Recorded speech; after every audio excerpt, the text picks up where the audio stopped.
Une nouvelle aventure démarre avec nous dans la minute de l'entrepreneur. Nous sommes dans le zoo pour faire la découverte des farines à Q au nom de Sorenga. Nous recevons donc le promoteur dans cette émission. Bienvenue à toutes et à tous.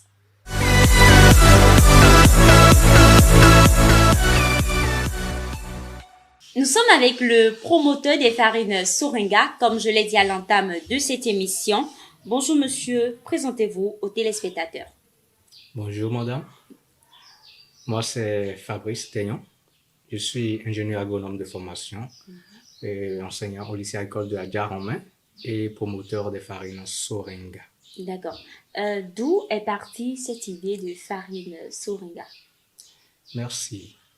L'idée de Sorenga est partie du fait que depuis les années 2014, nous avions été victimes du décès précoce de notre neveu qui n'avait que 14 mois. D'accord. Il est décédé des causes de la malnutrition. Je vois. Cela nous a affectés et nous avions voulu creuser un peu sur le fléau. Et cela nous a permis de découvrir qu'il y a une centaine de cas de mortalité d'enfants, toujours des causes de la malnutrition en République du Bénin, chaque jour. D'accord. Alors, quand vous me parlez de malnutrition, ça m'amène à demander comment est composée cette farine-là. Quelle est la composition des farines Sorenga? Ok. Sorenga, c'est une farine composée à base de céréales, Ok. donc principalement le maïs, des légumineuses comme le soja, et enrichie au moringa et au baobab. Ok. D'où le nom Sorenga. Sorenga, soja, moringa. D'accord. Voilà. Et elle est adaptée à toute personne ou bien ça dépend des catégories de personnes qui sont concernées par la consommation de ces farines. Les farines Sorenga sont principalement adaptées aux enfants à partir de 6 mois d'âge, Ok. aux femmes enceintes, aux femmes allaitantes, aux vieillards, D'accord. Donc, je peux dire c'est toute personne confondue. je pense, oui. Toute personne confondue. Oui. Alors, comment est-ce que vous arrivez quand même... bon, avant d'arriver à cette question-là, quelle est la période parce qu'il y a des farines aujourd'hui, après 12 mois ou bien juste quelques mois, ils sont plus à consommer. Ok. Et les matières premières à base desquelles nous confectionnons la farine Sorenga sont des produits biologiques Ok. qui sont faits chez nous et qui sont disponibles en toute saison. Et ces produits sont entièrement biologiques, comme je l'ai dit. Et donc, ça confère alors à cette farine une période d'utilisation de 6 mois. D'accord. 6 mois parce que c'est sans ajout d'éléments chimiques D'accord. et sans additifs de conservants. D'accord. Voilà. Donc, après 6 mois, on n'est plus autorisé à prendre ces farines. Après 6 mois, il n'est plus conseillé de prendre des farines Sorenga. Ok. Et pour moi, pour nos consommateurs et qui n'avaient pas le temps de prendre, donc après 6 mois, si ça reste là, c'est que je n'ai plus la possibilité de prendre ça. Nous sommes dans un domaine très sensible, la nutrition, l'alimentation. Ouais.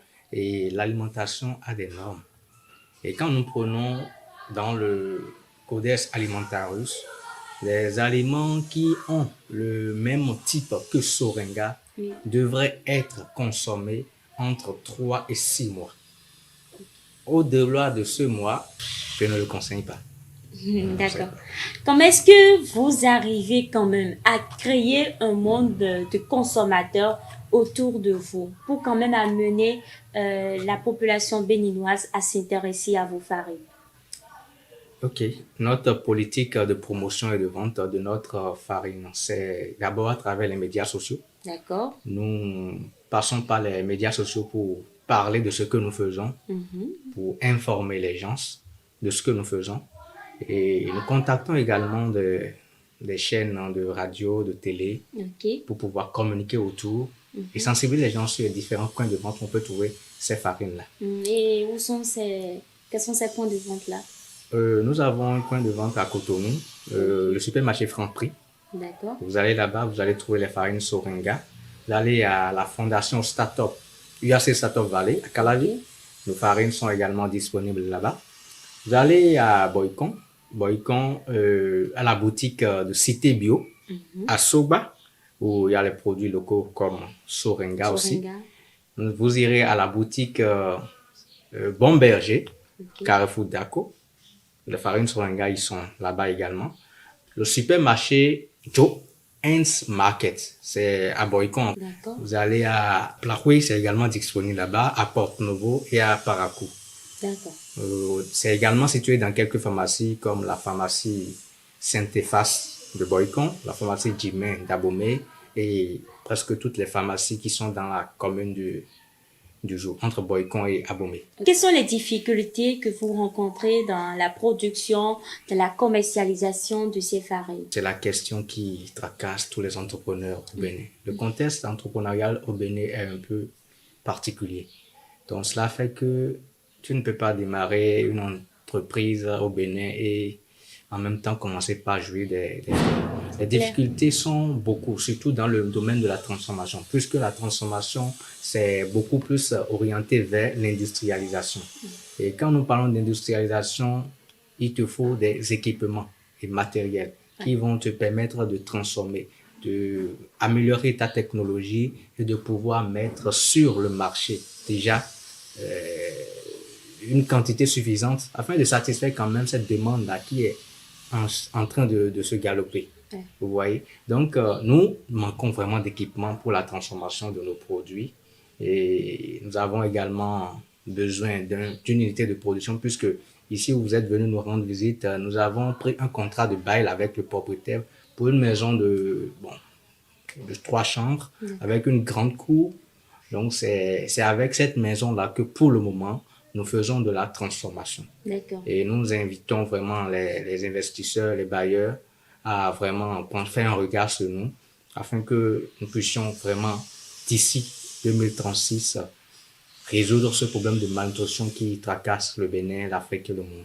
J'en revenais là justement. Quel est l'appel que vous avez à lancer à l'endroit de ces acteurs-là qui quand même promuent l'entrepreneuriat béninois? Comme vous le venez de l'entendre, l'appel que je peux envoyer, lancer auprès de ces partenaires, ces investisseurs, ces organismes qui peuvent aider des entreprises comme les nôtres, c'est que nous avons les mains tendues, qui nous aident en fait à avoir les équipements qu'il faut, avoir les moyens qu'il faut pour faire connaître le produit davantage, car nous avons une demande qui ne cesse d'explorer. D'accord. Alors, est-ce que vous avez quand même un mot à lancer à ces jeunes entrepreneurs qui nous suivent et qui peut-être aimeraient faire comme vous, se lancer dans l'entrepreneuriat malgré leurs différents travaux? C'est le meilleur chemin à emprunter. Cela vous permet d'être vif,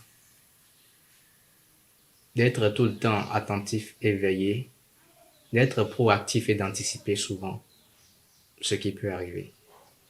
Et il est très doux de le prononcer, mais il faut être vraiment un passionné pour s'y lancer, pour s'y adonner. Donc, j'invite quand même ceux-là qui, comme moi, veulent se lancer dans l'entrepreneuriat, de ne pas du tout hésiter, de croire en fait en leur objectif, de croire, d'avoir foi vraiment à ce rêve-là qui les a conduits vers l'entrepreneuriat, puisque entreprendre, c'est développer sa nation. Et si les jeunes Africains qui sont novateurs se tournent autour en fait de leurs idées et arrivent vraiment à pouvoir les concrétiser, notre Afrique sera la première sur tous les continents. J'ai retenu une chose très capitale, entreprendre, c'est développer sa nation. Alors, si vous avez envie de développer la nation béninoise, vous savez à quoi vous en tenir. On se retrouve jeudi prochain.